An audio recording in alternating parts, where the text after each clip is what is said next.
너무 여러분들 만나뵙게 너무 감사하고, 저는 이제 미국에 이렇게 가 있지만 한국에 와서 제가 한민대학 세계사이버대학 총장의 임기를 마치고 미국에 들어와서 이 학교에 총장을 하고 있습니다.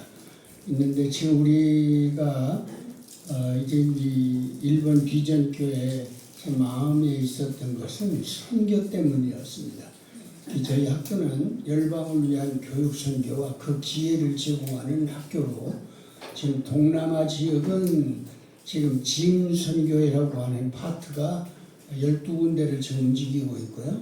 또 중동 쪽으로 마나하임 선교가 또 우리 파트에서 움직이고 있고, 본교는 남미 쪽에 이렇게 선교를 지금 하고 있습니다. 있는데 오늘 여기 와서 이게 강의를 하려고, 저는 잘 이 시스템을 잘 몰라가지고 여기 보니까 40분이라고 기록이 되어 있는데, 제가 이게 오늘 여러분에게 꼭 필요한 게 뭘까를 생각하다가 기도하면서 신학 입문에 대한 것을 생각을 해봤습니다. 그래서 신학 입문은 저희 학교에서 신학 입문을 할 때 거의 한 학기를 하는 거예요. 그런데 여기 와서 한 학기 동안 다 할 수 있는 게 아니고, 그래서 40분 동안 한 학기에 속해 있는 이 과제를 어떻게 잘 간단하게 여러분에게 설명을 할까, 그것도 고민을 하다가 또 하나님의 아이디어를 주셨습니다. 그래서 오늘 저는 여러분들에게 Introduction of Theology, 그러니까 신학에 대한 소개를 잠깐 드리겠는데, 원래 데알라지라고 하는 말은 하나님을 알아가는 학문이다, 그런 얘기죠. 그런데 이제 많은 사람들이 착각을 합니다. 제가 지금 거의 40여 년 동안 신학자로서 또는 목회자로서 이제 공부를 하면서 이제 나름대로 저 나름대로는 그런 대로 실력을 갖췄다 생각을 하고 공부를 했는데, 내가 알고 있는 지식이, 내가 알고 있는 그 날레지가 하나님의 말씀을 보려고 하는 오류를 범하게 되더라고요. 이제 이게 아무리 신학을 공부하고 여러분이 어떤 학문을 했든 학문을 아무리 많이 배웠어도 그 배운 그 학문을 가지고 하나님을 알아가려고 하는 것이 아니라, 신학은 하나님이 알려주신 것을 알아가는 게 신학입니다. 그러니까 내가 찾아서 어떤 그 학문을 배울 이 하나님을 알아가려고 하면 그건 안 되는 거예요. 신학은, 진짜 신학은 뭐냐? 하나님이 알려주는 대로 따라가는 삶과 함께 동행되는 것이 신학입니다. 그래서 이 신학이라고 하는 것은 그저 모든 사람이 그렇잖아요. 이렇게 그 자기 왁구를 다 짜고 있어요. 왁구를. 그래서 공부한 사람, 어떤 공부를 했든 어떤 것을 했든 자기가 알고 있는 것, 그 카테고리 안에서 하나님의 말씀을 보려고 하니까, 쉽게 말해서 이제 예배당에 이렇게 오셔서 목사님의 말씀을 들을 때도 말씀을 들을 때 말씀으로 말씀을 받아들여야 되는데, 자기가 가지고 있는 왁구 속에서 하나님의 말씀을 받아들이려고 그래요. 그러니까 자기에게 맞으면 은혜를 받았다고 그러고 맞지 않으면 은혜를 못 받았다, 이렇게 말하는 겁니다. 하나님의 말씀은 그렇게 전달되는 게 아니에요. 하나님의 말씀은 선포이기 때문에 하나님의 말씀이 전달될 때는 내 왁구를 벗어버려야 됩니다. 내가 가지고 있는 왁구를 가지고 말씀을 보려고 하면 성경 자체가 창세기서부터 요한계시록까지 여러분에게 이론적이나 지식적으로 맞는 말이 하나도 없습니다. 그걸 초월해서 이루어지기 때문에 우리가 하나님 말씀을 믿는 것이지, 과학이나 수학이나 딱딱 맞춰지는 그런 걸로 성경을 보아서 이해가 되면 믿고 이해가 안 되면 안 믿고 하는 것이 하나님의 말씀이 아니라는 것이죠. 그래서 믿음은 선물이라는 말이 맞는 것 같아요. 저도 이게 하나님의 말씀이 들려지고 하나님의 말씀이 여러분에게 받아들이게 될 때, 그 참 신비하게도 지금 하나님 말씀을 목사님이 전달할 때 그게 다 귀에 들려온다? 이건 아무나 들려오는 게 아니에요. 하나님이 여러분에게 조금 전에도 우리 목사님 말씀한 것처럼 성령이 이미 예수 그리스도를 내 구주로 영접하고 고백하는 순간 여러분의 마음속에 성령이 임재하신 겁니다. 그런데 임재하셨는데 임재하신 그 성령님이 여러분을 이렇게 좀 말하면 케어할 수 있도록 여러분이 내 맡겨지는 삶, 그러니까 머리고 뭐든지 모든 소유건이 다 하나님께 맡겨지는 삶을 내 스스로 옮겨졌을 때 그걸 가르쳐 성령 충만이라 우리는 그렇게 말합니다. 그러니까 여러분들이 성령이 우리에게 임재하는 것은 틀림이 없는데 임재하신 그 성령님이 여러분을 인도하는 대로 따라만 가면 하나님은 역사하게 돼 있는 거거든요. 근데 그걸 자꾸 왁골 속에서만 하나님의 말씀을 끌고 올라보니까 안 되고요. 하나님의 말씀이 나를 끌고 갈 수 있도록 내맡기는 삶이 굉장히 중요한 것이다. 이 신학은 바로 그런 의미에서 여러분들에게 말씀을 드리는 겁니다. 그래서 신학은 두 종류로 구별이 됩니다. 쉽게 말하면 이렇게 하나님이 가르쳐준 대로 우리가 성령에 의해서 알게 되는 이 신학은 두 파트로 나눠져요. 하나는 뭐냐면 우리가 이론적 신학이라고 그렇게 여러분 공부하셨을 거예요. 이론적 신학입니다. 그게 이론적 신학은 보통 우리가 신학교에 와서 공부할 때 무슨 하나님이 우리에게 가르쳐 주는 것을 성경적으로 가르쳐 주는 그 하나님의 말씀을 종합해서 한 신학으로 묶으면 성경신학이라고 말하는 것이고, 이 세상에 되어지는 모든 이 역사적인 것을 통해서 하나님이 당신을 알려주신 것을 공부하는 게 역사신학입니다. 그런데 중요한 건 우리가 조직신학이라고 하는 것이 있는데, 조직신학이라고 하는 것은 성경 전체를 한눈에 보고 이것을 조직적으로 감해해서 하나님의 말씀을 이해할 수 있도록 돕는 가이드라인을 조직신학이라고 그렇게 말합니다. 그리고 이 세 가지가 바로 우리는 인트로덕션이, 그러니까 이론적 신학입니다. 그러니까 머리로 우리가 이걸 공부하는 거예요. 근데 이게 하나님이 알려준 대로 머리에 들어가요. 그러니까 이게 어떻게 보면 신학의 내용을 보면 여러분이 매주일 한 번도 안 빠지고 1년 동안만 여러분이 교회를 출석한다 해도 쉬운 2번을 와서 하나님 말씀을 듣잖아요. 하나님 말씀을 듣는데 이 하나님의 말씀이 내 안에 들어와서 어떻게 작용하고 있느냐 하는 것은 이론적인 신학을 가진 사람은 이론적인 것으로 끝납니다. 그래서 그 다음 마지막 우리가 두 번째로 공부하는 게 굉장히 중요한 신학인데 그게 바로 실천적 신학이라고 합니다.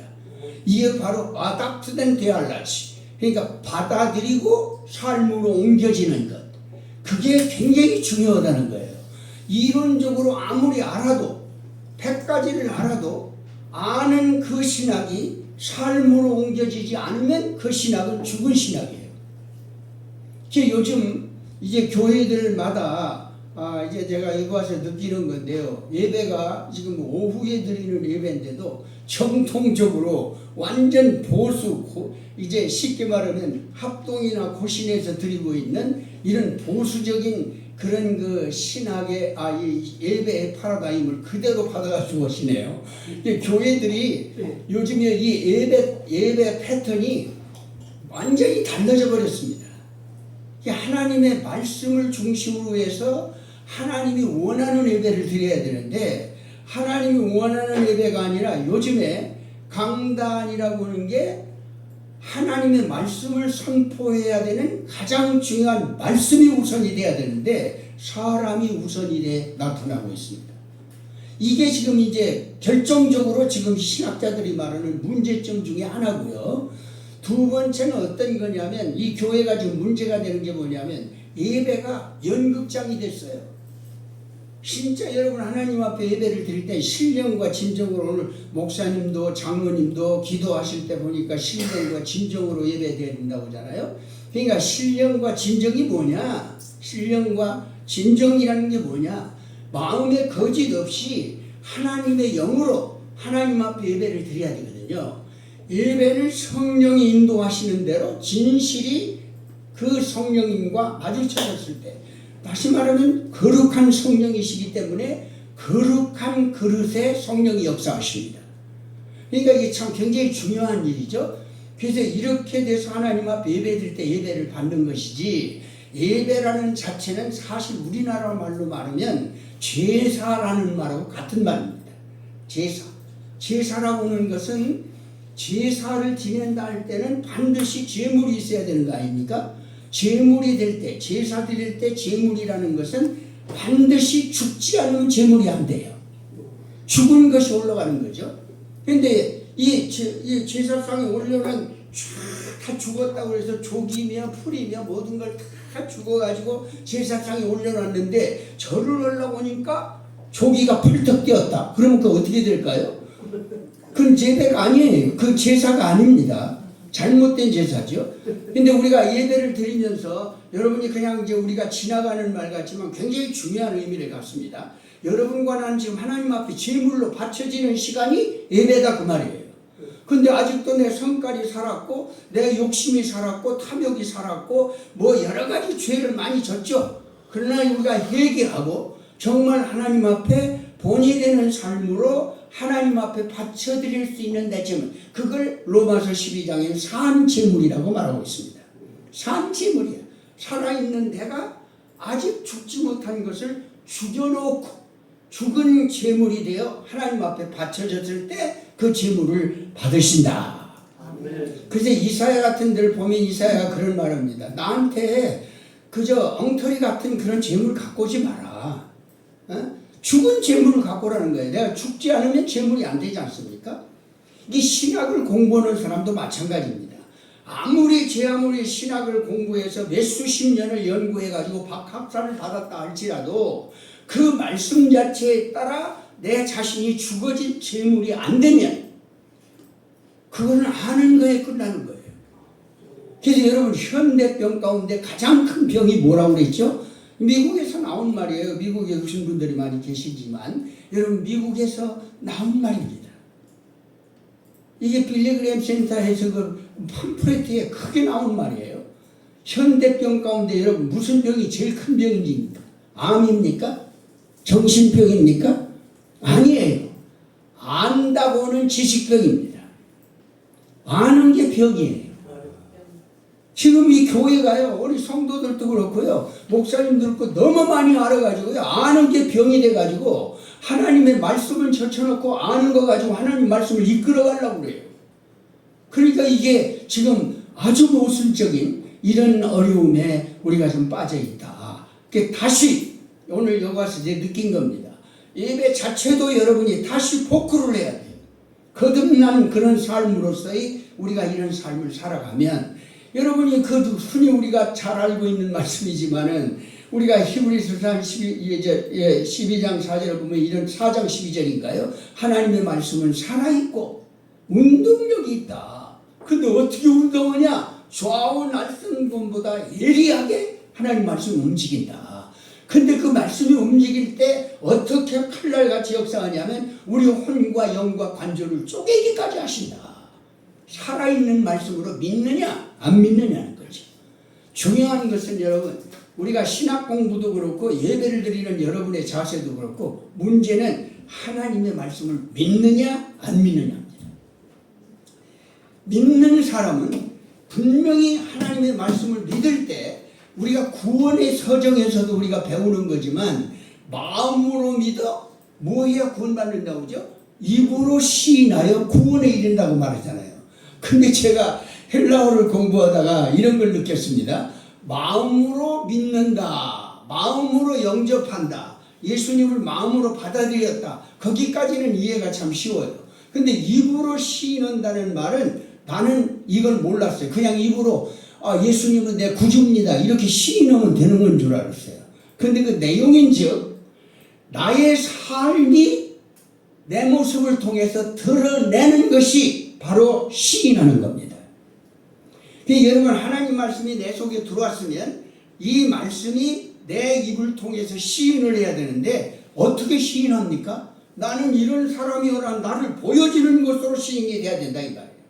여러분이 예수를 믿는 동시에 우리는 예수 믿는 사람으로서 예수님을 따라가는 사람인데 예수를 믿는 다음부터는 내 모습에서 예수님이 살아나야 됩니다. 우리가 이 교회에 이 지금 일본 비전교회 여러분 모인 목적이 뭡니까? 이 교회 설립 목적이 뭡니까? 예수 전하려고 모이는 거예요.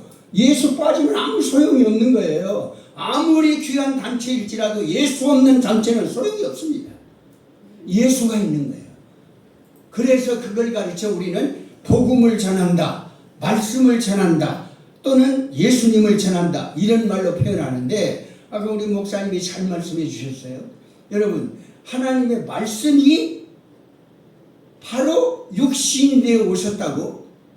그래서 창세기에 있는 말씀의 1절 보면 하나님이 온 하늘과 땅을 말씀으로 창조하셨다고 했습니다. 그런데 창조한 그 말씀이 육신의 옷을 입고 오신 예수님이라고 요한복음 1장에 말하잖아요. 근데 복음은 또 뭐냐? 근데 이 말씀이 육신을 입고 오신 예수님이 만나는 사람마다 전달을 받는 사람마다 기쁨의 소식이 와요. 예를 들어서 소경을 만나면 소경이 눈이 예수님을 만나면 떠져야 됩니다. 귀머거리가 만나면 귀가 열려집니다. 에바가 하고 막 귀가 예수님 말씀하니까 귀가 열립니다. 여러분 이게 기쁜 소식인가요? 슬픈 소식인가요? 기쁜 소식. 기쁜 소식. 이게 복음입니다. 예수를 만나면 사람이 180도 달라져 버려요. 깡패 같은 사람도 예수님을 만나면 바로 깡패가 변하여 선한 사람으로 바뀌어집니다. 우리 목사님도 잠깐 말씀하셨지만 저 자신 인생을 돌아보더라도 지나간 세월 동안 너무 루스한 타입이 많았습니다. 그러나 예수님을 만나고 나니까 진짜 주님이 내 안에 들어오시니까 바로 내 들어오는 순간부터 여러분과 나는 어떤 고백이 옵니까? 주님은 나의 주인이십니다. 그 말 아니에요? 주인이에요. 주인이라고 고백하는 순간 여러분과 나는 주인 밑에 있는 종이란 말이거든요. 근데 이 종이 주인의 말을 자꾸 안 들어요. 그럼 주인이 기뻐할까요? 안 기뻐할까요? 안 기뻐하죠. 당연히 안 기뻐하죠. 그래서 여러분 이제 앞으로 이 공부를 하시면서도 이 아는 것을 가지고 하나님을 알려고 하는 그런 지식을 공부하지 마세요. 하나님이 가르쳐주는 것을 하나도 놓치지 말고 하나님이 가르쳐주는 것을 내가 알려고 노력하는 그것이 내 안에 들어왔으면 이제 우리는 실천신약 분야의 응용으로 달려가야 됩니다. 그러면 하나님께서 여러분에게 삶을 통해서 그걸 가르쳐 예수님 계속 성경에 보면 너는 세상의 빛이다, 너는 세상의 편지다, 너는 향기다. 이게 뭡니까? 나타나는 거거든요. 나타내는 거. 우리가 가는 곳마다 예수님을 나타내는 거예요. 근데 여러분과 제가 가는 곳마다 예수가 나타나야 돼. 여러분 모습을 보더라도 예수가 나타나야 돼. 이 교회를 누가 찾아와도 이 교회만 보면 예수님이 나와야 되는 거예요. 예수님 때문에 우리는 모여있고 예수님 때문에 선교도 하는 것이고 예수님 때문에 단체도 생기는 것이고 예수님 때문에 여러분의 사업도 있다는 사실을 분명히 알아야 됩니다. 이것을 통해서 예수님을 전하는 거예요. 하나님 바로 그것을 위해서 여러분과 나를 이 시간 불렀다. 그래서 우리가 신학이라고 하는 어떤 카테고리를 역사적으로 알고 성경적으로 알고 조직적으로 아무리 알았다 할지라도 아는 그것이 옮겨지지 않으면 실천으로 옮겨지지 않으면 그것은 아무것도 아니다. 그래서 적용된 신학이 굉장히 중요하다는 걸 말씀드려요. 적용이라는 것은 여러 가지입니다. 기도하는 것도 찬양하는 것도 우리가 이렇게 선교하는 것도 전도하는 것 이게 다 응용입니다. 응용. 이게 바로 실천신학에서 공부하는 거 아닙니까? 이게 실천신학 분야예요. 그러니까 이것만 잘 여러분이 알고 있는 것만 실천하려고 해도요. 일평생 여러분이 살아오는 동안 말씀을 들은 것들이 얼마나 많이 있습니까? 그걸 우리가 살아있는 동안 옮겨서 산다고만 하더라도 하나님은 그때그때마다 기쁨의 소식이 나로 하여금 나타나게 되니까 이런 사람은 그걸 가르쳐 거듭난 사람이 바로 성령의 체험 가운데 간증거리가 많아지는 사람이 되는 겁니다. 그러니까 간증거리가 많아지면요 자신감이 생기거든요. 히브리서 11장에 나오는 조상들을 보십시오. 믿음의 조상들이 그냥 말씀만 받고 끝난 게 아니고 그분들이 바로 그 말씀대로 살아갔다는 현장을 쭉 인물을 소개하면서 얘기하잖아요. 이 성경 전체는요, 하나님의 명령으로 구성이 되어 있지만 명령 말고 그 다음에 보면 성경이 우리가 세상 사람이 조롱하고 이해되지 못하는 말을 우리 믿는 사람도 이해 못하는 것이 있습니다. 저도 한참 그랬으니까요. 성경에 보면 뭐 하나님이 말씀하셨다고 그러는데 하나님 말씀을 따는 이 하나님의 말씀이 왜 이상한 말들이 많이 들어있습니까? 지금 성경에 보면 이해할 수 없는 말들이 많잖아요. 예를 들어 윤리나 도덕적으로 맞지 않는 말이 굉장히 많잖아요. 솔로몬이 무슨 본처가 몇 명이에요? 여러분 아십니까? 본처가 몇 명입니까? 솔로몬의 본처가요 300명이에요. 300명. 후처가 몇 명이에요? 700명이에요. 700명. 여러분 이게 말이 됩니까? 이게 하나님이 또 그 다음에 우리 성경을 딱 보다가 제가 이해하지 못한 거예요.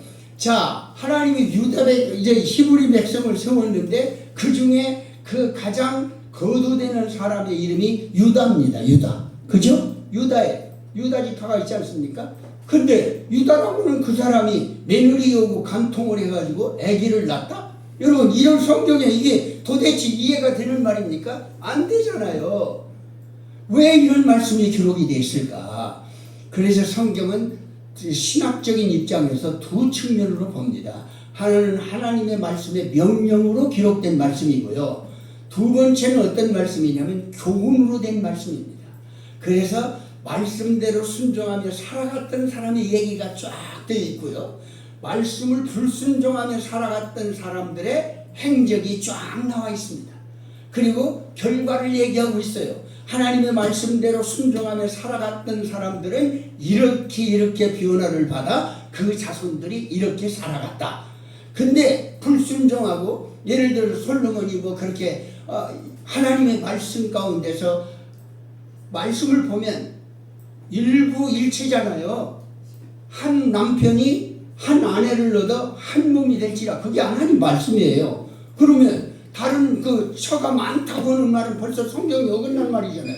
하나님 명령이 어긋난 거예요. 그렇게 불순종에 살아가는 솔로몬의 말로가 어떻게 됐느냐? 이런 게 기록된 말씀이에요. 그러니까 교훈으로 여러분 받아들이시면 되는 거예요.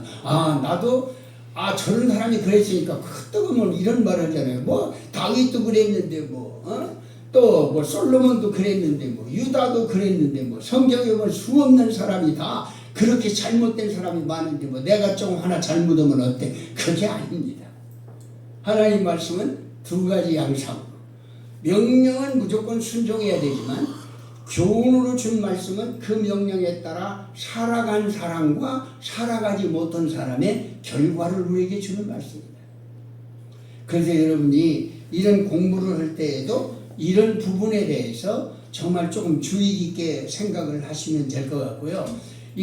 제일 먼저 우리가 이 신학교에 가면 공부하는 게 뭐냐면 이렇게 신학 입문을 한다고 하면서 무슨 신학 개론이라든지 구약 개론이라든지 이런 걸 다 공부하잖아요. 이제 개론적으로 다 공부를 합니다. 그런데 그 개론적인 것들을 공부하는 것도 중요하지만 왜 이런 것을 신학교가 가르치고 있는가 하는 내용을 보면 예수님 알라고 하는 거예요. 예수님 전하라고 하는 거예요. 간단한 겁니다. 없어요. 신학도 예수님 때문에 있는 것이고요. 교회도 예수님 때문에 있는 것이고요. 나 자신도 예수님 때문에 있는 것이고요. 예수를 전해야 되는 거예요. 왜? 교회의 첫 출발이 오순절 성령의 다락방입니다. 성령이 그에게 역사하셨을 때 바로 이 사람들이 권능을 받아서 예루살렘과 온 유대와 사마리아 땅끝까지 증인이 되려고 성령이 우리에게 오신 거예요. 성령의 충만. 그리고 이 성령의 충만을 받는 비결까지 다 말씀해 줬어. 여러분이 이렇게 알게까지 다 해줬는데도 실천하지 않는다면 여러분은 실천해서 빵점인 겁니다. 어떻게 있습니까? 벌써 이 성령이 우리에게 임하기 전에 이 사도행전 1장 14절 같은 데를 보면 제자들 이름이 쫙 나오고요. 여자들 이름이 쫙 나오면서 그 마지막 부분에 뭐예요? 전혀 뭐에 힘썼다고 그랬어요? 기도에 힘썼다고 그랬습니다. 참 신비합니다. 열심히 하나님 앞에 매달려 기도했는데 때가 되어 오순절날 성령이 임하셨어요. 여러분, 이 기도는 하나님 앞에 굴복입니다. 내가 나서지 않고 하나님이 일하시도록 맡겨주는 것이고요. 두 번째는 모든 사람이 말하기를 호흡이라고 하잖아요. 기도 않고도 여러분 살고 있다는 게 신비한 기적입니다. 숨을 안 쉬고 사는 거예요. 그 교회를 가보면 무엇부터 표가 나느냐면요, 기도 소리 들어보면 압니다. 찬양 소리 들어보면 압니다. 그래서 하나님 앞에 살아가는 사람은 이 신학이라는 게 이게 중요한 게 아니라 그 배우고 익혔던 모든 하나님이 알려주신 것들을 내가 삶으로 옮겨질 때 맺어지는 열매를 하나님이 보기를 원하신다. 이것을 위해서 여러분이 지금 이 자리에 앉아 있는 것이에요. 그래서 여러분의 가정에 돌아가면 꼭 우리가 이런 게 있어요. 성경에 보면 기도가 얼마나 중요한 것인지 성경에 수없이 기도에 대한 말씀이 많이 나옵니다. 왜 그렇게 기도를 강조할까요? 여러분, 예수님 자신이 바로 주기도문을 여러분과 나에게 가르쳐 주셨잖아요. 하나님이 직접적으로 가르쳐 주셨던 세 가지가 있습니다. 하나는 뭐냐? 하나는 모세가 받았던 십계명이에요. 직접 하나님이 쓰셨어요. 그 두 파트로 나누는 거죠. 하나님과 인간과의 관계, 사랑을 강조하기 위한 인간 사랑, 하나님 사랑, 그것을 바로 기도로 풀어서 실천하기 위한 게 예수님이 가르치는 주기도문입니다. 거기다가 그걸 사도들이 다 종합해가지고 이것이구나라고 고백으로 만들어 놓은 게 신앙 고백이에요. 그러니까 여기 보면 그저 율법적, 그 다음에 주기도문적 이것이 혼합이 되어 믿음으로 고백한 사도들이 만들어낸 사도신경이 이단을 점검하는 가장 큰 기준이 되었습니다. 거기에는 하나님, 예수님, 성령, 삼위일체 하나님이 역사하는 과정을 그대로 우리는 신앙 고백을 하고 있지 않습니까? 그런데 여기서 어긋나면 그게 잘못된 거예요. 그래서 이렇게 우리가 이제 공부를 해 나가는 것인데, 제가 오늘 강조하려고 하는 것은 시간이 거의 다 이렇게 빨리빨리 지나가기 때문에 그냥 요약적으로 말씀드리겠습니다. 이 교회라고 하는 것이나 여러분의 신앙생활에 정말 신학을 하는 사람들이, 특별히 신학을 하는 사람들이 조심해야 될 게, 제가 신학자이면서 학교의 신학도들을 가르치는 그런 사람의 입장에서 저는 이걸 강조를 합니다. 배우려고 하는 것은 굉장히 중요한 것이로되, 내가 찾아가려고 노력하는 것은 여러분의 노력으로 끝나는 것이다. 그러나 하나님이 우리에게 알려주시는 것을 알려준 대로 따라가는 것은 쉬운 것은 아니로되, 말씀이 우리에게 들려졌을 때 하나님이 우리에게 가르쳐 주신 말씀대로 걸어가면 거기에 하나님이 순종한 사람을 통해서 기적을 이루게 하시는데, 이게 하나님의 영광을 드러내는 것이다. 그래서 영광이란 말이, 여러분, 영광이란 말이 굉장히 중요한 말입니다. 세상 많은 사람들이 생각하는 영광은 뭐 마라톤을 해가지고 마지막에 손기정 선수가 촥 나타나서 무슨 월계관입니까? 그걸 갖다 머리에 딱 씌우면 영광을 얻었다, 그렇게 말해요. 인간의 노력과 수고로 얻어진 것을 최절정에 이르렀을 때 영광이라고 말하거든요. 그런데 하나님이 말하는 영광은 그게 아닙니다. 영광 자체는, 글로리아라고 하는 영광 자체는 영원히 없어지지 않는 것이고요. 실제 변하지 않는 것이고요. 진리라는 것이고요. 근데 모든 것은 다 변하는데 변하지 않는 딱 한 가지, 그게 뭐냐? 베드로전서에도 말했듯이 세상의 모든 풀도, 그 풀에 핀 꽃도 언젠가는 시들고 말라 비틀어져도 하나님의 말씀은 뭐라고요? 영영이 없어지지 않는다고 했어요. 이게 영광입니다. 그러니까 여러분이, 우리가 살아가는 존재가 그거 아닙니까? 우리가 살아가는 목적이 뭐예요? 우리 교리에서 공부를 다 하셨잖아요. 하나님의 영광을 위해서 산다. 그죠? 영광을 위해서 산다. 그 다음에 그분을 기쁘게 해드리기 위해서 산다. 정말 여러분 그렇게 살고 있습니까? 나 자신부터도 여전히 부족하여 그렇게 살려고 노력하는 사람 중에 하나입니다. 그렇습니다. 하나님 앞에 여러분이 정말 하나님의 영광을 드러내고 싶다면 영광인 이 하나님의 말씀이 여러분의 자신 속에 들려졌을 때 그 영광스러운 하나님의 말씀이 내 삶을 통해서 옮겨졌을 때 드디어 거기서 나타나는 것이 영광이다 그 말입니다. 아멘. 그래서 요한복음 11장에 보면 우리가 그 예수님께서 누굽니까? 죽은 나사로를 살리러 가는 과정이 나오잖아요. 그 무덤에 갇혀 있어요. 근데 벌써 사흘이나 됐어요. 나흘이나 돼가요. 근데 어떻게 그 시체가 일어난다고 생각합니까? 그런데 유태인들이 서 있고 또 여기는 막달라 마리아와 마리아와 누구의 마르다가 있습니다. 근데 예수님께서 가운데 서가지고 이 마르다와 마리아에게 얘기합니다. 돌문을 옮겨 놓으라. 그런데 유태인들을 이 여자들이 쳐다보니까 웃기지도 말아라. 벌써 무덤 속에 들어간 지가 사흘 나흘이나 됐는데 어떻게 죽은 시체가 벌써 문들에 섰는데 살아나냐. 이게 인간이라는 게 이렇게 갈등이 오는 거예요. 보니까 그렇지. 아니 우리 오빠가 죽은 지가 벌써 이렇게 오래됐는데 어떻게 살아난단 말이냐. 그 말도 그럴듯하게 들려요. 근데 예수님을 또 바라보면 아니야. 내 말을 들어야 돼. 그래서 거기 뭐라고 말합니까? 네가 내 말을 듣고 순종하면 영광을 보리라 그렇게 말씀했거든. 아멘. 그래서 드디어 이 두 여인이 예수님에게 초점을 맞춥니다. 그래가지고 돌문에 옮겼더니 돌문이라는 건 여러분 이스라엘 가보신 분 다 아시잖아요. 그게 장정들이 대여섯 명이 움직이는 돌문입니다. 근데 어떻게 연약한 여인들 둘이 그걸 옮기라고 한다고 해서 되면 되겠어요? 안 되니까 인간적으로 생각하면 안 되잖아요. 안 되니까 또 유태인들의 말이 그럴듯하게 들려오는 거야. 안 된다.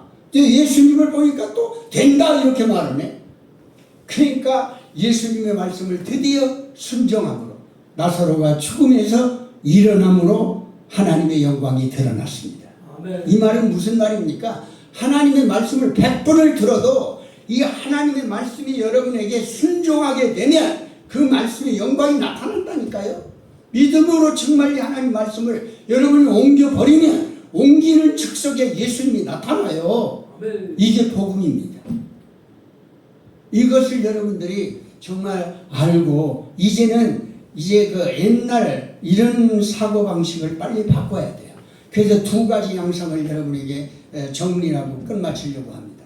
자, 이게 뭐냐면 지금 교회도 그렇고 또 점점 가면 갈수록 프로그램을 많이 나오는데 교회 또 하는 걸 보면 행사도 엄청난 행사들이 옛날에 비하면 엄청난 행사들이 많고 전도주일, 총동원 전도주일 뭐 이런 것도 많이 만들고요. 무슨 책자도 많이 만들어내고 무슨 시스템 그냥 프로젝트를 만들 만큼 재생을 다해서 만들어냅니다. 근데 여러분 아무리 이런 것들을 만들어낸다 하더라도 예수가 없는 프로그램은 소용이 없어요. 안 됩니다. 안 되는 거예요.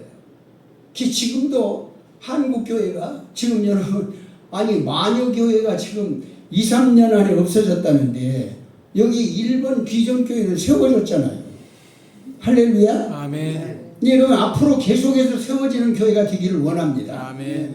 근데 여러분 왜 이런 현상이 일어날까요?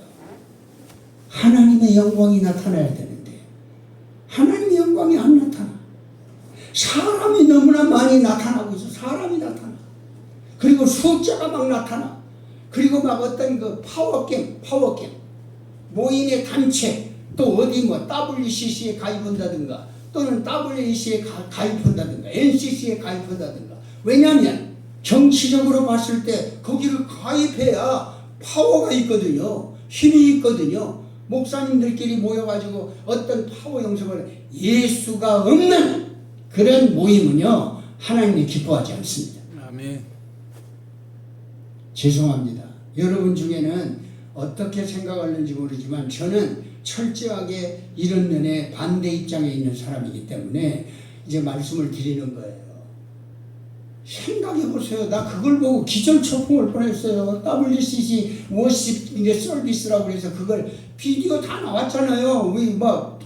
지금 뭐 여러분 유튜브에도 다 나왔지 않습니까? 예배 드리는 거 봤습니까? 요즘에 근래에 나온 것은 무속인들까지 와가지고요 구슬하고 있어요. 예배 드리는. 이거 하나님 앞에 예배 드리는 겁니다. 그런데 거기에 온 종교는 하나가 돼야 된다. 그럴듯하게 좋은 말이죠. 파워가 형성되거든요. 힘이 있어지거든요. 여러분 이게 뭔지 아세요? 나도 모르는 사이에 신본주의가 인본주의로 바뀌어지는 거예요. 하나님은 인본주의를 원치 않습니다. 여러분 이 교회가 지금 앞으로도 하나님께서 역사하시겠지만 여러분 잘 판단하셔야 돼요. 아무리 인본주의를 써가지고 교회가 부흥됐다 하더라도 신본주의가 아닌 것은 끝내 하나님이 그곳에 함께하지 않습니다. 속아서는 안 돼요. 포괄적 차별금지법 뭐 여러 가지 말들이 많이 있습니다. 죄송합니다. 내가 총신대학을 나온 사람인데 총신대학에도 우리 교수님이 신고를 하고 포괄적 차별금지법이 잘못된 것이다 논거를 썼어요. 근데 교육부에서 압력을 가해가지고요 그냥 할 수 없이 이 학교가 이 사람을 목을 쳤어. 교수 끝났습니다. 여러분 이거 어떻게 생각하십니까? 보수적인 학교라는 데가 아니 이런 것을 보면 너무나 마음이 아프고 괴롭습니다. 사랑하는 여러분, 시대가 아무리 세상이 볼 때 우리가 눈으로 봤을 때 세상까지 굉장한 것 같아도 예수 없는 굉장한 것은 아무것도 아니야. 왜냐? 예수님 뭐라고 말씀하셨어요? 마태복음 28장 16절부터 쭉 보면 19절에 이런 말이 나옵니다. 하늘과 땅의 권세를 내가 가졌으니 너희는 가라! 그렇게 말씀했어요.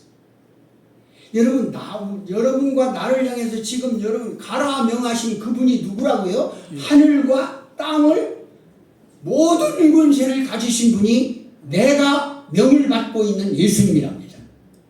믿으십니까 여러분? 아멘. 저 하늘과 땅의 모든 권세를 가졌단 말이 무슨 말입니까? 모든 문제 해결은 나에게 있다 이 말이에요. 예수님에게 달려있어요. 여러분 세상이 지금 이렇게 돼간다고 걱정하지 마세요. 하나님의 섭리 가운데 말씀대로 돼가고 있습니다. 하나도 흠없이 성경 그대로 돼가고 있습니다. 말씀을 향해서 돼가고 있어요. 그럴 거 아니에요.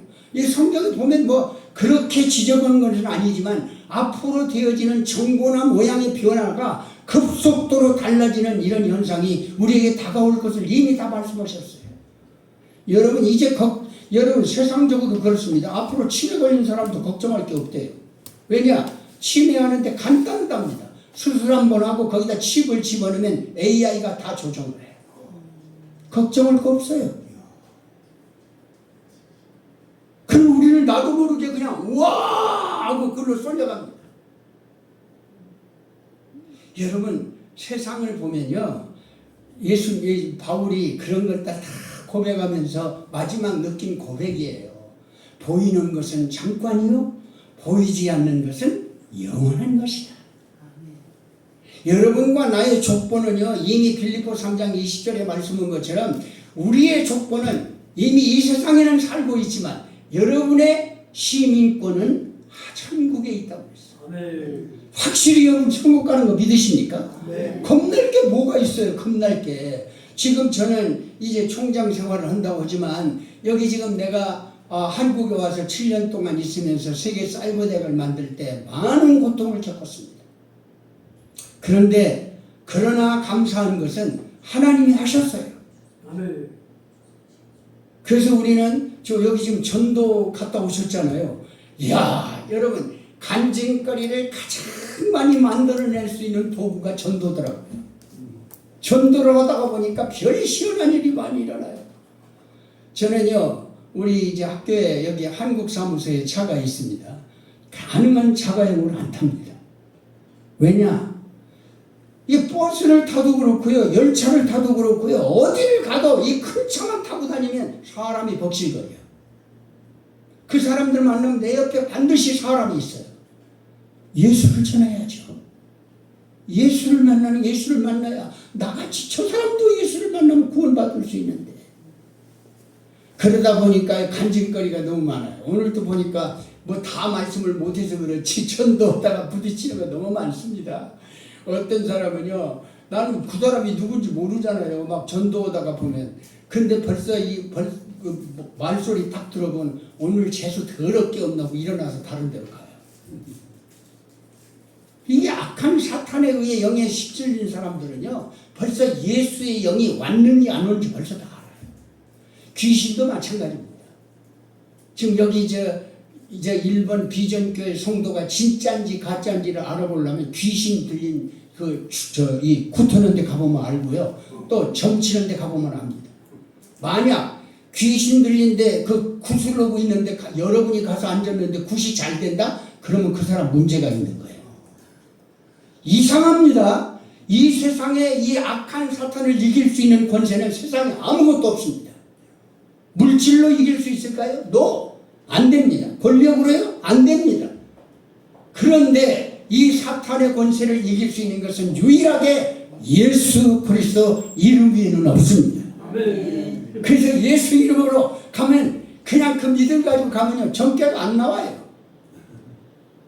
근데 내가 갔더니 잘 나오던데요? 그럼 그 사람 문제가 있는 겁니다. 정말입니다. 예수님이 신비한 이름입니다.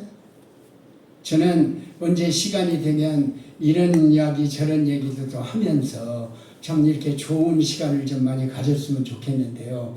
제가 전현지 한국에 있을 때 대학 2학년 때 교회를 개척했는데, 그때 내가 은혜를 받고요, 제일 먼저 교회를 시작한 데가 어디냐면 경기도 시흥군 군자면 손물이 대쟁이 마을입니다. 거기가 어디냐면 그 주기철 목사님 순교 기념 전도회에서 하는 공동묘지입니다. 공동묘지, 일반 사람들은 공동묘지에다가 세우는 것을 행여집이라 말하고, 또 우리 기독교인들은 휴게소라고 말해요. 꽃생이가 있는 건 또 이게 꽃생이가 있고, 일반 그 행여집은 울룩불룩한 그 행여가 있습니다. 근데 우리는 꽃생이가 있어요. 근데 그걸 강기봉 목사님이 허락을 처음에는 안 해줬어요. 약간 너 전도사가 지금 약간 도른 것 같다, 그렇게 생각을 했어요. 왜 교회 개척할 데가 없어가지고 거기 가서 개척을 하냐. 근데 그런데 여러분, 이런 거 저런 거 말할 것 없이 그 지역 자체가 우상마을입니다. 그래서 고씨, 당씨, 문씨, 이씨, 그래가지고 중간마다 전부 무당이 하나씩 있거든요. 어쨌든 이게 하나님의 역사로요. 제가 거기서 분명히 있다가 청암교회에 왔거든요. 왔는데 정말 100%는 아니지만 거의 80~90%가 크리스찬 마을로 싹 바뀌어버렸습니다. 이게 누가 한 겁니까? 누가 한 거예요? 사람의 힘으로 되는 게 아니에요. 하나님이 하시는 거예요. 거기서 많은 영적 훈련을 받았습니다. 정말 영적 훈련을 많이 받았습니다. 그랬더니 아무것도 아닌 내가, 보잘것없는데 지금까지 내가 뭘 하겠다고 찾아가 본 적이 없어요. 그런데 하나님의 마음에 맞춰버리니까요, 뭐가 생기냐면 하나님이 사람을 붙여줘요. 그리고 하나님이 나를 그 자리에 갖다 세워요. 제가 그래도 여러분, 이 장로교에서는 합동, 통합, 고신을 포함해서 대한예수교 장로의 등록자가 이완수 목사입니다. 청암교회. 그 다음에 신학을 최출발하신 분이 거성이라고 하시는 분이 누굽니까? 박형용 박사입니다.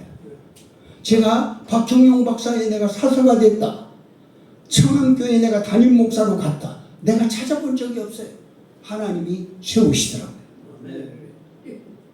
근데 여러분, 이런 것을 보면 사람이 아무리 재주를 부려도, 수단을 부려도요, 하나님이 세우지 않으면 안 돼요. 근데 어떻게 세워지냐? 맞는 사람을 세운다니까요. 맞는 사람을. 별로 아는 것도 없고 보잘것이 없는데 하나님이 세우니까 세워지더라고요. 여러분, 여러분 일본 비전교회가 대한민국의 교회 가운데 지방들로 봤을 때 나 여기 찾아오는 거 쉽지 않더라고요. 이 구석쟁이 여기까지 막 오는데 길을 한번 잊어버렸어요. 목사님이 다 분명히 알려줬는데 비전교회라고 이렇게 써져 있다고 하더라고요. 근데 그걸 못 보고 지나갔어. 그랬더니 신성 아파트라고 그래. 또 들어가니까. 근데 물어봤어요. 어디냐고 그랬더니 물어보니까 또 도로 올라가야 되는데 한참 끄트머리까지 갔다가 올라왔을 텐데 사람이 모르면 헤맵니다. 근데 이렇게 찾아오신 여러분 너무 귀하신 분들이에요. 하나님이 앞으로 여기 있는 여러분이 단 한 사람, 모든 사람이 다 반대를 해도 하나님 앞에 서 있는 엘리야 한 사람이 모든 우상을 파괴하는 숭배하는 자들을 징벌하는 하나님의 역사가 일어났습니다. 한 사람. 나는 여기 있는 여러분이 그 한 사람이 되기를 주의 이름으로 축원합니다. 아멘. 남은 자, 지금은 이제 남은 자를 찾으시는 것 같아요. 저는 이렇게 가다가 하나님이 어떻게 하실는지 모르겠지만 어쨌든 끝까지 남아있는 자가 되기를 원해요. 아멘. 부르터기 남아있는 자가 되기를 원합니다. 오늘 이 교회들이 다 눈으로 볼 때는 큰일 났다 하는 교회들이 많은데 여기 일본 비전교회를 보면서 소망이 있다.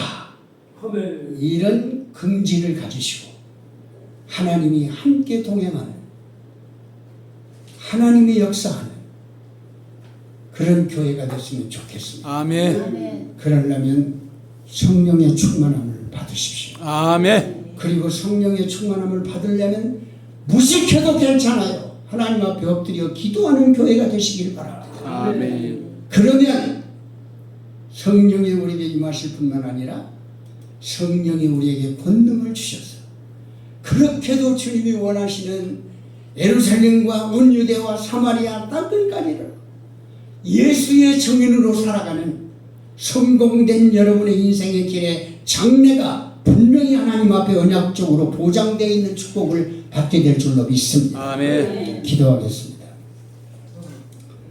하나님 감사합니다. 짧은 시간이지만 하나님의 원하시는 뜻이 무엇인지를 잠시라도 나눌 수 있도록 은혜를 베풀어 주신 하나님 감사합니다.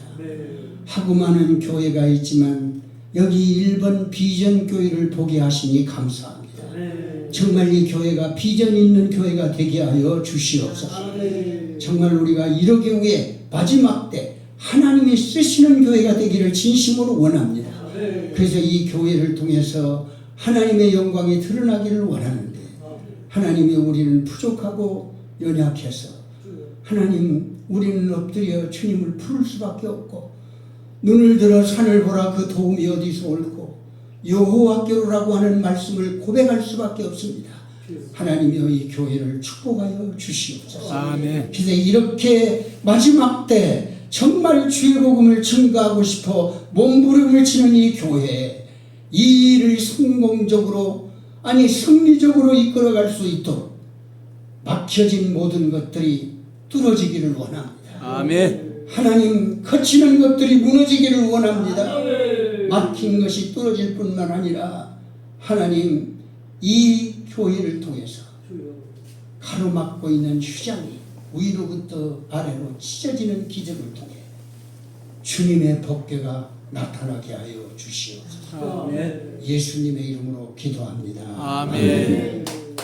안녕하세요. 저는 더불어 사는 사람들의 이청호라고 합니다. 사실 박 목사님하고는 2017년도인가 이때 우연하게 만났어요. 제가 이제 일본어 공부를 좀 하려고 그래갖고 벌써 18년인가 이렇게 됐네요. 그래서 몇 년 만에 또 이렇게 뵙게 됐고, 그래서 제가 말씀드린 건 이따 하나 더 말씀드릴게요. 짧게. 아마 우리 6.25가 언제 났죠? 1950년도에 났죠. 이 한국이 6.25가 나니까 미국에서 한국을 도와야겠다. 그래갖고 아이젠하워 대통령이 52년도에 8월달에 미국에서 한미 재단을 만들었어요. 비영리 단체로. 그래서 국방은 이 미국 정부하고 한국 정부가 이제 무기라든지 이런 건 들어오고 나머지는 이제 뭐 후원이라든지 물품이라든지 이런 거는 한미 재단을 통해서 한국으로 한 30년간 들어왔어요. 그래갖고 이제 그 당시는 우리나라가 다 농업 농촌이다 보니까는 이제 옛날에 그 4.27하고 있었거든요. 그 4.27도 1947년대 미 군종 때 경기도 군종 앤더슨 대령이라는 분이 한국에 4.27을 보급을 했어요. 그래서 지금까지 그 한 78년, 80년까지 유지가 되고 있는데, 그래서 저도 이제 농촌에 가서 이 축산을 해서 성공하면은 신용협동조를 만들어야겠다, 더불어 잘 살아야겠다, 이런 일맥으로 이제 23살 때인가 몇 살 때 이제 그 한미지단 4.27 교육을 받으러 간 거예요. 아니. 요 우측에 맨 우측에 아래가 그 한미지단 4.27 농장이라고 우측에 있는 게 저였어요. 어떻게 이런 사진을 또 제가 갖고 있게 됐어요. 그리고 네, 저거 빨간 거. 네. 맨 위에가 이제 그 경기도 소사의 부천에 약 한 23,000병 되는 그 한미재단 부지가 있어요. 지금까지도 이 건물이 그대로 있어요. 약간 일부만 인데 이것이 이제 개인한테 넘어가고 일부는 부천시가 사들여갖고 이 소 먹이는 사이로가 경기도 등록 문화재가 됐어요. 문화유산이 됐죠. 그래갖고 이제 저가 또 마침 이런 여기에 그 건물마다가 한미재단이라고 1964년 이게 영어로는 아마 여기 뭐 미국에 사시고 뭐 했다고 하면 아메리칸 코리안, 그러니까 미국 사람과 한국 사람이 연합이다. 이거 한미연합사 구호가 함께 갔다. 뭐 이거 아니에요. 그러니까 옛날에 이미 이렇게 한 거예요. 이게 의미가. 그리고 여기 아마 60년도 초반에 이렇게 이제 뭐 한미 여기 우리나라가 옛날 그 계단식 논이요. 계단식이 많잖아요. 필리핀 이런데 논밭이. 그래서 이제 이런 거를 한 거예요. 계단식 이런 훈련을. 이게 그러니까 욕실 한 3, 4년도에 이제 이거 뭐 교육받은 사진들이죠. 그리고 이제 요거는 이제 이 훈련 교본이거든요. 그리고 이제 제가 우측에 여기가 저예요. 78년대 거기서 한 6개월 동안 장기 그 트레이닝을 받았거든요. 그래서 이런 역사 사진을 또 갖고 있는 게 지금 제가 아까 말씀드린 여기 나온 것처럼 한미 관계, 그 안에 민간 외교를 하려고 좀 준비를 하고 있어요. 여기 보면 이제 이것이 요거 먼저 한번 보여줄게요. 한미재단이 1972년도가 한미재단 20주년이에요. 20주년 때 한미재단은 73년 6월 6일 뉴욕에서 개최되는 한미재단 20주년 기념 만찬회에 박정희 대통령 각하께서 명예회장이 되어주실 것을 요청하고 있는 바, 동재단이 한국에 대한 재반 공헌을 참작하여 대통령 각하께서 명예회장직을 수락하실 것을 건의합니다. 이제 한미재단에서 보낸 거죠. 그래갖고 여기는 아이자노 대통령 전 대통령 부인 매미 여사도 명예회장이 될 것이며, 그 당시는 닉슨 대통령의 명예회장 수락 여부는 아직 미정임. 이만큼 한미재단과 미국, 우리나라하고 한미재단은 불가분의 관계예요. 그래서 옛날에 이승만 대통령이나 박정희 대통령이 미국 순방을 가면은 꼭 한미재단 뭐 이사장이라든지 뭐 관계자를 꼭 만나, 그게 대한뉴스에 나와요. 나오면 그건 확실한 거니까. 뭐 그리고 54년도부터 이제 53년도도 사업을 했지만 그 벤프리트 장군이라고 아시죠? 그분이 52년도인가 3년대 예편하고 막바로 한미재단 이사장을 하셨어요. 한 1년 좀 안 됐게끔 해서 이사장을 해요. 그래서 미국에 관계된 분들이 여기 이사장, 총재 뭐 이런 일을 많이 했죠. 네. 그래서 제가 이제 요것은 대통령 기록관에서 제가 받아왔는데 이게 청와대 그 문서에 들어 있는 거예요. 그럼 뭐 확실하다는 얘기죠. 그리고 이분 이제 제가 78년도에 그때는 안 겪었었는데 이분이 캐롤비 하지스라고 미 의육군 대령 출신이에요. 그래갖고 그 당시 미 사령관 뭐 고문으로 있었는데 이제 한미재단 단장으로 취임을 하셨는데 그리고 이분이 그 사모님인데 신장병 어린이 아이들을 이렇게 케어했어요. 그래서 옛날에 83년도인가 몇 년대 그 레이건 대통령이 한국에 방문했을 때 우리 그 낸시 여사하고 그때 이제 공군 1호기에 한국 신장병 어린이 아이들을 2명을 그 낸시 여사가 비행기 트랩으로 데리고 올라갔다고. 왜냐면 그 당시 근데 이제 그 미국에서는 그 지원을 잘 안 하려고 그래요. 왜냐면 80년도 초반만 해도 한국이 이제 경제 성장이 되고 잘 살았거든요. 그래서 한미 재단도 80년도 초반까지 지원이 끊겼어요. 그래서 이분이 쓴 책에 이게 저보고 이제 출판 기념회 때 내가 가고 했는데 그 책을 읽어보니까 백악관에서 자기한테 연락이 왔대요. 그래서 자기는 농담으로 여긴 청와대라고 그랬다는 거예요. 여긴 백악관이니까 여긴 청와대다. 그래서 이제 그 뭐 신장병원 그 당시만 해도 우리가 그래서 부천에 그 세종병원이라고 있어요. 신장병. 그다음에 그 이순자 여사가 그 뭐 새생명 그 신장재단 이런 걸 아마 여기서 했기 때문에 이제 이거를 만들게 된 계기가 된 거죠. 저 부천의 세종병원도 빨리 이런 것 때문에 이제 신장병원을 만들게 된 거죠. 그래서 이 할머니가 한 3,000명의 아이들을 살려낸 거예요. 미국으로 계속. 그 이분은 이 롯데 호텔에서 주무시는 걸 알고 있었어요. 그래서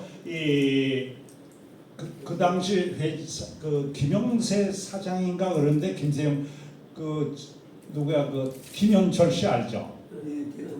거기하고 뭐 이렇게 또 관계가 깊더라고요. 네. 이분이 이제 그 노보트 마운틴이라고 이 할머니가 못 오시고 대신 왔을 때 이제 만났죠. 그리고 그 뭐 새마을 차 아시잖아요. 이 한미재단의 4.27 이분들이 교육생이 한 4,000명이 돼요. 한 63년도, 2년도부터 79년도가. 그러니까 그게 이미 인프라가 깔려 있고 이러다 보니까 새마을이 또 잘 된 거죠. 그리고 새마을 지원 부락이에요. 한 7개 부락인가 몇 개 부락을 지원을 해줬어요. 한미재단에서. 그래서 그 지원한 근거가 전술이라고 양평에 이 양평에서 보면 경기도 강북으로 강 건너요. 거기가 전술이거든요. 그러니까 물이 안 좋고 그러니까 뭐 하는 수도 이런 뭐 상수도 이런 개통식이 있었던 거예요. 여기 이게. 그리고 이제 이 미국 신문에 이렇게 뭐 4.27 쪽으로 우리나라에서 교환생 보낼 때 연락이 왔고 이것이 이제 2023년도가 한미동맹 70주년이거든요. 이때 이제 제가 그 주간조선 기자하고 잘 알아서 찍어 갔어요. 이거를. 그랬더니 대통령 기록관에서 연락이 왔어요. 저한테. 이것이 그때 2023년도 11월 달인가 코리아 헤럴드에 이렇게 났어요. 이게 이제 등록 문화재가 된 거예요. 그래서 이제 경기 사실 부천이 재정 한 80만 원 좀 안 되는데 재정 자립도가 떨어져요. 근데 마지막으로 이제 이게 한 2만여 평 되고 이쪽까지 하면은 뭐 한 4만 평 뭐 이럴 거예요. 그것도 소세울역이라고 거기서는 그냥 걸어가도 돼요. 많이. 지금은 이제 이렇게 언덕이 대충 많이 공원이 된다면 거기서 저기까지 뻥 뚫렸기 때문에 아마 직선거리 한 1km도 안 돼요. 그냥 그 안에가 이 역사 공원이 될 수 있죠. 그래서 저는 이 한미재단의 과거는 뭐냐? 한미재단이 만들어진 게 과거고 현재는 이 등록문화유산이 되고 저희가 한미재단 동문들이 다시 재발표게 하고 또 부천시에서 그 시의원들이 이거 갖고 뭐 시정 질의도 하고 그런 것이 현재고 미래는 뭐냐? 제가 이제 이 가칭 75년사 이런 거를 좀 내후년까지는 만들려고 해요.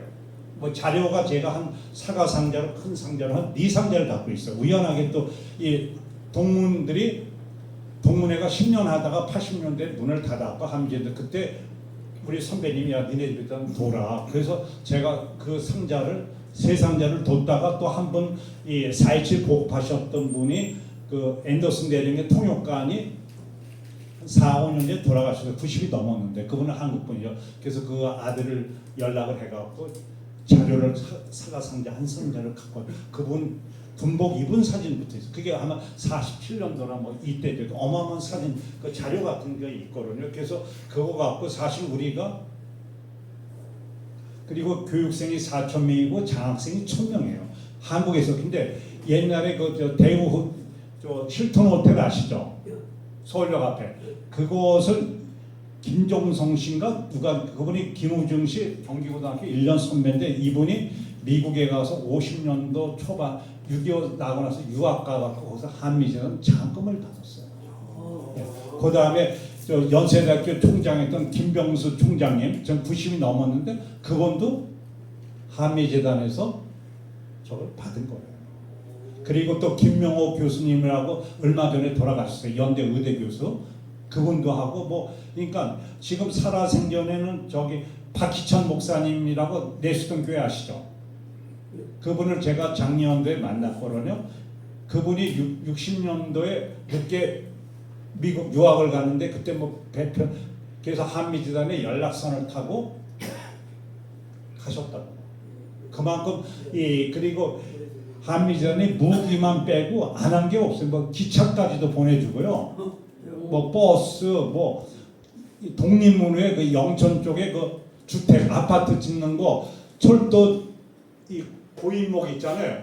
그런 거 뭐 그냥 따지면 그리고 요즘 고냉지 배추 드시죠? 그런 그 태백에 그런 것까지 개발도 해주고 그랬어요. 그다음에 토플 지금은 뭐 다른 데서 하지만 그 당시 토플도 주관하고 그다음에 그 미국에서 온 사람들 유학생들도 취업 알선도 하고 그다음에 뭐 이 중앙대 병원 뭐 이런 데도 뭐 그러니까 연대고 서울대고 뭐 안 도와준 게 없어요. 진짜 이루 말할 수가 없어요. 그래갖고 서울여자대학교에는 앤더슨 대는 기념관도 있어요. 그래서 저희가 그 당시 교육받은 지 79년도까지 하고 있던 사람들 나이는 많고 그 당시 한 40, 적게는 30. 그러니까 그 마음을 알고 하려고 했더니 떠난 거예요. 이제 한국이 잘 사니까 굳이 있을 필요 없잖아요. 그래서 이제 제가 이 책을 만들어서 그 다음에 지금 보면은 한미연합, 뭐 한미클럽, 동맹 뭐 이런 단체들이 많아요. 뭐 김창준 씨가 하는 것도 있고 많은데 그건 그 나름대로 하지만은 역사가 있고 아까 그 미국에서 뭐 박정희 대통령 명예 대장 추대한다고 뭐 닉슨 대통령 이름까지 나오잖아요. 그런 거는 역사가 있는 건 여기밖에 없어요. 또 자료를 제가 갖고 있기 때문에 한글 영문으로 만들고 좀 교육생이 한 100명, 한 120명이 동문 모임을 해요. 그래서 걷다가 제가 책에다는 이제 뒤에다가 한 페이지씩 줘갖고 4.27 경력과 내가 느낀 한미재단 이런 걸 쓰게 하고 그 다음에 그거를 영문으로 번역을 해서 그래야 미국 사람들이 봐서 야 한국 사람이 그래서 이번에 그 우리나라 뭐 외교 통상부 장관도 하고 통상본부장도 미국 가서 뭐 관세 15%를 뭐 했잖아요. 그때 뭐 우리나라 굴지의 그 재벌 삼성 뭐 이 현대 풍산 뭐 이런 데서 갔었잖아요. 그 재벌들이 또 나름대로 그 사람들 사업 파트너가 있으니까 그래서 저는 이거 갖고 한미 관계를 완전히 내가 민간회계로 뒤집어 놓겠다는 얘기예요. 왜냐면 자료가 있으니까. 그리고 진짜 너무 우리나라가 6.25에서 도움 받은 나라에서 도움 주는 나라로 전환이 된 것도 사실 한미재단이라고 봐요. 뭐 한 10년 하고 난 게 아니라 6.25 나고 53년도부터 한 30년간을 도와줬기 때문에 그게 큰 힘이 된 거죠. 그렇지 않았으면 저걸 어떻게 했겠어요.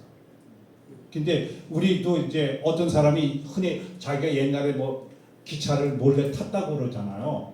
돈 없고 그래서 이제 뭐 철도청에다 뭐 감사 편지로 뭐 5만 원이고 10만 원 보낸 듯이 사실 저는 이 책을 이제 한미재단 뭐 스토리 뭐 역사 스토리를 만들어 갖고 미국 전역에다가 뭐 각 그 50개 주면 각 주마다 한 10권씩 하고 여기 뭐 이렇게 해서 한번 보내려고 그래요.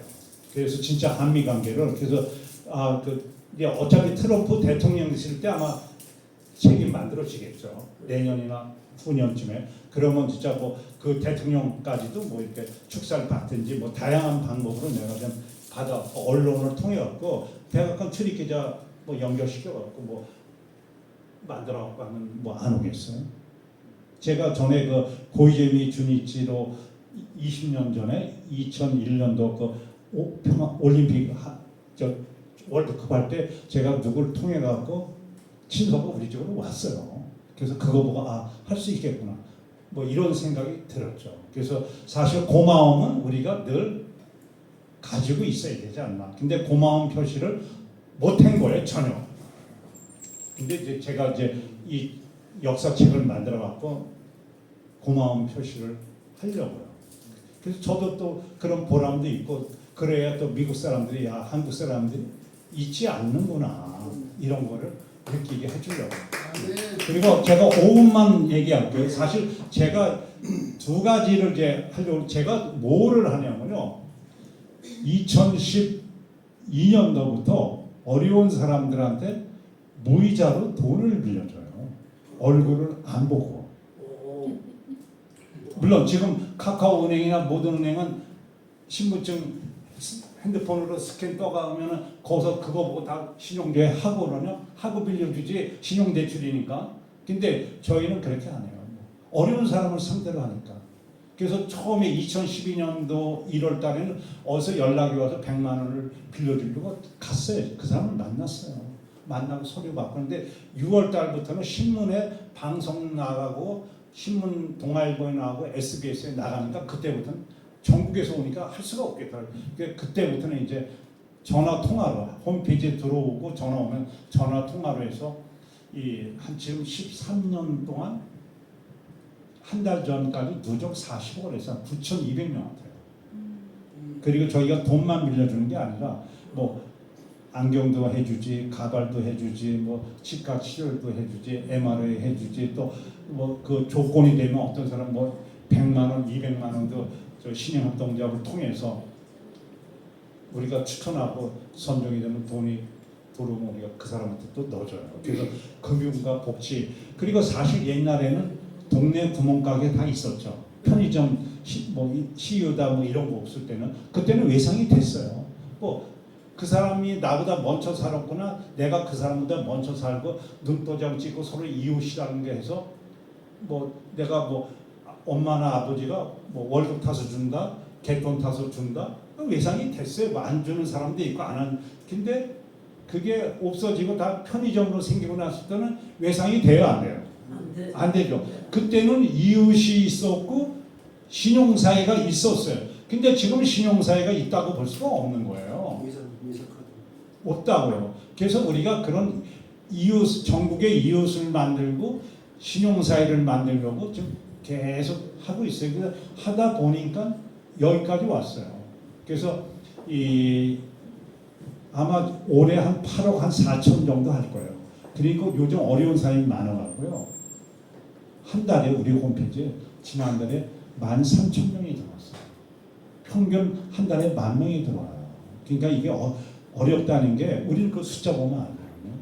그래서 이분들이 진짜 용기를 가져야 되고 희망을 가져야 되는데, 그러니까 또 일도 또 외국인이 200만 명이고 또 우리나라 사람들이 일도 또 어려운 일을 잘 안 하려고 그래요. 그러니까 이게 또 문제예요. 사실 어려운 일을 하고 그러면 되는데, 이제 건설 현장도 이 사람들이 우리나라 사람들이 못 가고, 왜냐면 외국인들이 그룹으로 하기 때문에 우리가 거기 가면 눈치를 봐야 돼요. 그 사람들이. 우리가 이방인이 된 거예요, 한국에서. 도리어 현장 같은 데는. 그러니까 우리가 진짜 아까도 했지만 저희가 나름대로 신용사회를 만들고, 그래서 저희는 주는 게 아니라 빌려주는 거거든요. 12달로 나눠서 못 갚는 돈도 있어요. 근데 한 93%가 돈이 돌아와요. 그냥 문자로만 계속 보내고, 문자로 돈 보내라고 해요. 전화는 또 잘 안 돼요. 돈 빌려간 사람이 돈 빌릴 때는 전화 안 하고 오는데, 빌리고 나서 그래서 요즘은 최하 10만 원을 빌려줘요.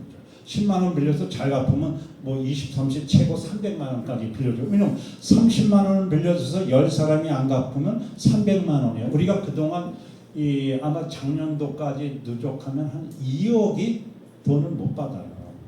2억 원이. 그럼 30만 원씩 600명이 안 낸다는 얘기예요. 그래서 그거를 막기 위해서 10만 원을 빌려주고 잘 갚으면 올려주면 되잖아요. 그런 거를 하고 있어요. 정말 오늘 귀한 시간에 들어줘서 고맙고요. 박 목사님 감사하고 고맙습니다. 고맙습니다.